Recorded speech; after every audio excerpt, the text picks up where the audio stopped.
തുടരുമ്പോൾ ആരോഗ്യ സൂക്തത്തിലേക്കാണ് ഏറ്റവും കൂടുതൽ ആളുകൾ നേരിടുന്ന പ്രശ്നമാണ് നടുവേദന. പല ചികിത്സകൾ അതിന് തേടാറുണ്ട്. പ്രത്യേകിച്ച് ഇരുന്ന് ജോലി ചെയ്യുന്നവർ വളരെ ശ്രദ്ധിക്കേണ്ട ഒരു കാര്യം കൂടിയാണ്. നടുവേദനയെക്കുറിച്ചും അതിന്റെ പരിഹാരങ്ങളും എന്തൊക്കെ കാര്യങ്ങൾ ശ്രദ്ധിക്കണം എന്നത് സംബന്ധിച്ച് നമുക്ക് അറിയാൻ ആഗ്രഹിക്കുന്ന എല്ലാ കാര്യങ്ങളും ഇന്ന് സൺറൈസ് ഹോസ്പിറ്റലിലെ ഡോക്ടർ പ്രതാപ് കുമാർ പുലർവേളയിലൂടെ പ്രേക്ഷകർക്ക് പങ്കുവയ്ക്കുകയാണ്. അതിലേക്ക്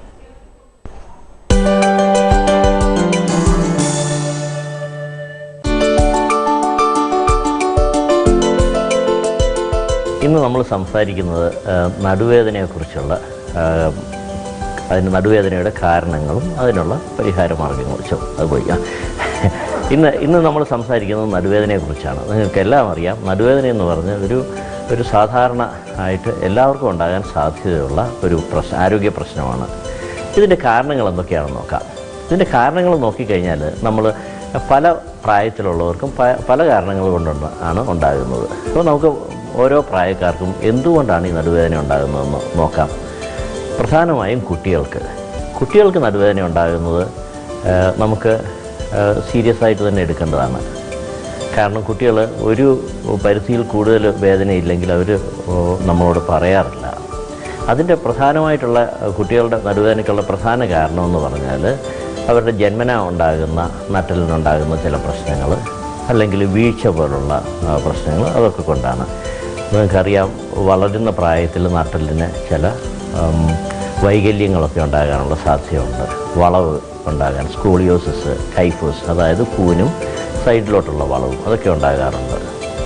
ഇനി അടുത്ത പ്രായക്കാരിൽ നോക്കിക്കഴിഞ്ഞാൽ ചെറുപ്പക്കാരിൽ ഏറ്റവും കൂടുതൽ ഉണ്ടാകുന്നത് ഒന്ന് ഇഞ്ചുറി, എവിടെയെങ്കിലും വീഴ്ച അല്ലെങ്കിൽ തിരിഞ്ഞും മറിഞ്ഞും ഒക്കെയുള്ള പ്രശ്നങ്ങൾ കൊണ്ടുണ്ടാകുന്നത്. രണ്ട്, അവർക്ക് മാംസപേശികളുടെ ബുദ്ധിമുട്ട് കൊണ്ടുണ്ടാകുന്നത്. മൂന്നാമത് നമുക്ക് എല്ലാവർക്കും അറിയാവുന്ന ഒരു കാരണമാണ് ഡിസ്ക് പ്രൊലാപ്സ് എന്ന് പറഞ്ഞ്, ലംബാർ വെർട്ടിബ്രൽ ഡിസ്ക് പ്രൊലാപ്സ് എന്ന് പറഞ്ഞ് കോമൺ ആയിട്ട് പറയുന്ന ഡിസ്ക് പ്രോബ്ലം എന്ന് പറയുന്നത്. അതാണ് ചെറുപ്പക്കാരിൽ ഏറ്റവും കൂടുതൽ കാണുന്നത്. അടുത്ത് ഒരു മധ്യവയസ്കരിൽ നമുക്കൊരു ഏകദേശം 40-50 വയസ്സുള്ള ആൾക്കാർക്ക് കാണുന്നത്, അവർക്കും ഡിസ്ക് പ്രോബ്ലം ഉണ്ടാകാം. പക്ഷേ അതിൽ കൂടുതലായിട്ട് അവർക്ക് തേയ്മാനം കൊണ്ടുള്ള പ്രശ്നങ്ങൾ തുടങ്ങും. അതിലേറ്റവും കൂടുതലായിട്ടുള്ളതാണ് സ്പോണ്ടിലോസിസ് എന്ന് പറയുന്ന ഒരസുഖം. സ്പോണ്ടിലോസിസ് എന്ന് പറഞ്ഞാൽ നമ്മുടെ കൈകാൽ മുട്ടുകളിലെ ആർത്രൈറ്റിസിന് സമാനമായിട്ട് ഉണ്ടാകുന്ന തേയ്മാനം കൊണ്ട് ഉള്ള പ്രശ്നങ്ങളാണ് സ്പോണ്ടിലൈറ്റിസ് എന്ന് പറയുന്നത്. അപ്പോൾ ഈ തേയ്മാനത്തിൻ്റെ ഫലമായിട്ട് വേദനയുണ്ടാകാം. അവരുടെ ഞരമ്പ് അമങ്ങിയിട്ട് അവർക്ക് കാലിലേക്കുള്ള വേദനകൾ, കൈയിലേക്കുള്ള വേദനകൾ ഒക്കെ ഉണ്ടാകാം. അതിനെയൊക്കെ റേഡിയേറ്റിംഗ് പെയിൻ എന്ന് പറയും.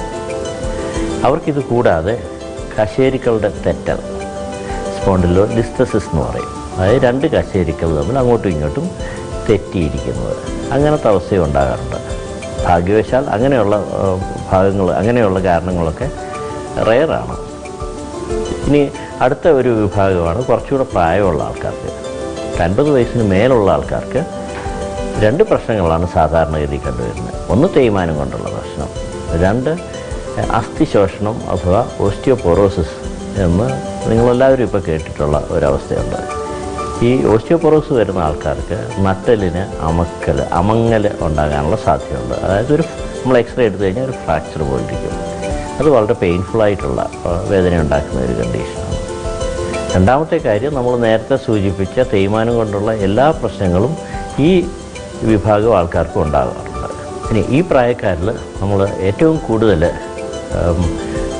നമുക്ക് മനസ്സിലാക്കേണ്ട ഒരു കാര്യം, പ്രായമായവരിൽ ക്യാൻസർ പോലുള്ള മാരക രോഗങ്ങളുടെ ഫലമായിട്ടും നടുവേദന ഉണ്ടാകാറുണ്ട്. നിങ്ങൾക്കറിയാം, ക്യാൻസർ സ്പ്രെഡ് ചെയ്യുന്നതിൽ ഒരു പ്രധാന ഏരിയയാണ് ബോണുകൾ. എല്ലിലേക്ക് സ്പ്രെഡ് ചെയ്യാൻ സാധ്യതയുണ്ട്. അതിൽ തന്നെ എല്ലുകളിൽ തന്നെ നട്ടലിലാണ് ഏറ്റവും കൂടുതലായിട്ട് ക്യാൻസർ പരക്കുന്ന ഒരു സ്ഥലം. അപ്പോൾ ഞാൻ എന്തുകൊണ്ടാണിത് പ്രത്യേകിച്ച് പറഞ്ഞതെന്ന് പറഞ്ഞാൽ, പ്രായമായവരിൽ നടുവേദന നമുക്ക് സാരമായി തന്നെ എടുക്കണം. അത് 2 ദിവസം കൊണ്ട് മാറും, 3 ദിവസം കൊണ്ട് മാറും എന്ന് പറഞ്ഞിരുന്നിട്ട് കാര്യമില്ല. അങ്ങനെയുള്ള ആൾക്കാരിൽ നടുവേദന നമ്മൾ ആദ്യം തന്നെ അതിൻ്റെ കാരണം കണ്ടുപിടിക്കാൻ അത്യാവശ്യമാണ്. ഈ പ്രായമായവർക്കും വീഴ്ച അല്ലെങ്കിൽ അതുപോലുള്ള ഇഞ്ചുറി കൊണ്ടുള്ള നടുവേദനയും ഉണ്ടാകാം. പ്രായമായവർക്കുള്ള പ്രശ്നമെന്ന് പറഞ്ഞാൽ അവർക്ക് ചെറിയ വീഴ്ചയിൽ പോലും അവരുടെ എല്ലുകൾ ഒടിയാനുള്ള സാധ്യതയുണ്ട്. പ്രത്യേകിച്ച് നട്ടെല്ലിന് ക്ഷതം വന്നിട്ട് ഒടിയാനുള്ള സാധ്യത ഏറെയാണ്. നമ്മൾ നട്ടെല്ലെന്ന് പറയുമ്പോൾ, നടുവേദന എന്ന് പറയുമ്പോൾ, ഒന്ന് നട്ടെല്ലിൽ നിന്ന് തന്നെ ഉണ്ടാകുന്ന വേദന, രണ്ട് അതിൽ കൂടി ഉള്ള അതിൻ്റെ അടുത്തുകൂടി പോകുന്ന ഞരമ്പുകൾ കൊണ്ടുള്ള ബുദ്ധിമുട്ട്. ഞരമ്പ് അമങ്ങിക്കഴിഞ്ഞാൽ അതിന് കൂടുതൽ വേദനയുണ്ടാകും, ബുദ്ധിമുട്ടും ഉണ്ടാകും. അപ്പോൾ ഞരമ്പ് എവിടെയൊക്കെ പോകുന്നു അവിടെയൊക്കെ നടുവേദനയുടെ ഭാഗമായുള്ള വേദന ഉണ്ടാകാറുണ്ട്.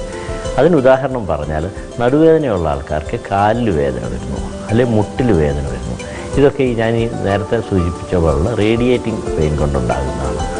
പിന്നെ നടുവുമായിട്ട് ഒരു ബന്ധവുമില്ലാത്ത സ്ഥലങ്ങളിൽ നിന്ന് നടുവേദന ഉണ്ടാകാനുള്ള സാധ്യത അതെന്താണെന്ന് നോക്കാം. ഇപ്പോൾ പലപ്പോഴും നമ്മൾ കണ്ടിട്ടുണ്ട് യൂറിനറി സ്റ്റോൺ, മൂത്രാശയത്തിലെ കല്ലുകൾ, അല്ലെങ്കിൽ പാൻക്രിയാസ് ഗ്രന്ഥിയിലെ പ്രശ്നങ്ങൾ, അതും അല്ലെങ്കിൽ നമ്മുടെ വയറിനകത്തുള്ള വയറിലെ ഉൾഭാഗത്തുള്ള ചില ഭാഗങ്ങളുടെ അസുഖങ്ങളുടെ ഭാഗമായിട്ട് ഇതൊക്കെ നമുക്ക് നടുവിന് വേദന ഉണ്ടാകുന്നതായിട്ട് കണ്ടുവരുന്നുണ്ട്. അതും നേരത്തെ സൂചിപ്പിച്ച പോലെ റേഡിയേറ്റിംഗ് പെയിനാണ്. അതിനൊക്കെ നമ്മൾ കൃത്യമായിട്ട് ഉള്ള പരിശോധനകൾ നടത്തി കഴിഞ്ഞാൽ ഇത് എവിടെ നിന്നാണ് വേദന വരുന്നത് എന്ന് മനസ്സിലാക്കാം. ഈ പറഞ്ഞതിൽ നിന്ന് മനസ്സിലാക്കേണ്ടത്, നടുവേദന എന്നുള്ളത് പനി പോലെ ഒരു സിംറ്റമാണ്. അവിടെ എന്തോ സംഭവിക്കുന്നു എന്നുള്ളതിൻ്റെ ഒരു ബാഹ്യ ആവിഷ്കരണമാണ്. പക്ഷേ അത് എന്തുകൊണ്ടാണെന്നുള്ളതാണ് നമുക്ക് മനസ്സിലാക്കേണ്ടത്. പലപ്പോഴും ഈ നടുവേദന ചെറിയ കാരണങ്ങൾ കൊണ്ടാണ് ഉണ്ടാകുന്നതെങ്കിൽ പോലും ചിലപ്പോഴെങ്കിലും മാരകമായ അസുഖങ്ങളുടെ ഭാഗമായിട്ട് നടുവേദന ഉണ്ടാകാറുണ്ട്. അതുകൊണ്ട് നടുവേദന നമ്മൾ സാരമായി പരിഗണിച്ച് അതിനുള്ള ചികിത്സ നേടേണ്ടതാണ്.